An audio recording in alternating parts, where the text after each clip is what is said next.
John Martinis, Michel Devoret, John క్లార్క్లకు పురస్కారం లభించింది. Quantum mechanics లో కీలక ఆవిష్కరణలకు గాను ఈ గౌరవం లభించింది. ఈ సందర్భంగా గూగుల్ సీఈఓ సుందర్ పిచాయ్ విజేతలను అభినందించారు. విజేతల్లో ఇద్దరికీ గూగుల్ క్వాంటం ఏఐ ల్యాబ్ తో అనుబంధం ఉందని, తమ కంపెనీలో 5 నోబెల్ గ్రహీతలున్నారంటూ చెప్పుకొచ్చారు పిచాయ్.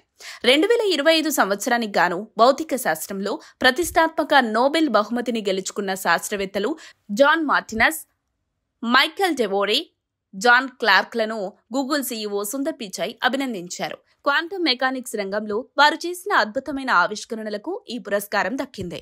ఈ సందర్భంగా సుందర్ పిచాయ్ ఎక్స్ వేదికగా తన సంతోషాన్ని పంచుకున్నారు.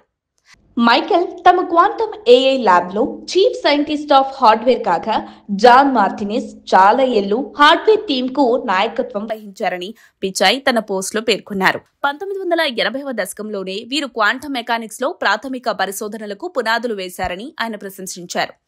ఎలక్ట్రిక్ సర్క్యూట్ లో స్థూల quantum mechanical tunnelling, energy quantisation ను కనుగొనేందుకు గాను Royal Swedish Academy of Sciences ఈ ముగ్గురు శాస్త్రవేత్తలకు నోబెల్ బహుమతిని ప్రకటించింది. 1984-85 మధ్యకాలంలో వీరు సూపర్ కండక్టర్లతో కూడిన ఒక ఎలక్ట్రానిక్ సర్క్యూట్ పై కీలక ప్రయోగాలు చేశారు. తాను ఇటీవలే శాంటా బార్బరాలోని గూగుల్ క్వాంటం ల్యాబ్ ను సందర్శించారని, అక్కడ జరుగుతున్న పురోగతిని చూసి ఆశ్చర్యపోయానని పిచాయ్ తెలిపారు. గూగుల్ సంస్థలో ఇప్పటి వరకు 5 నోబెల్ బహుమతి గ్రహీతలు ఉండటం గర్వంగా ఉందని, కేవలం 2 ఏళ్లలోనే 3 నోబెల్ బహుమతులు తమ సంస్థతో సంబంధం ఉన్నవారికి రావడం సంతోషంగా ఉందని ఆయన అన్నారు.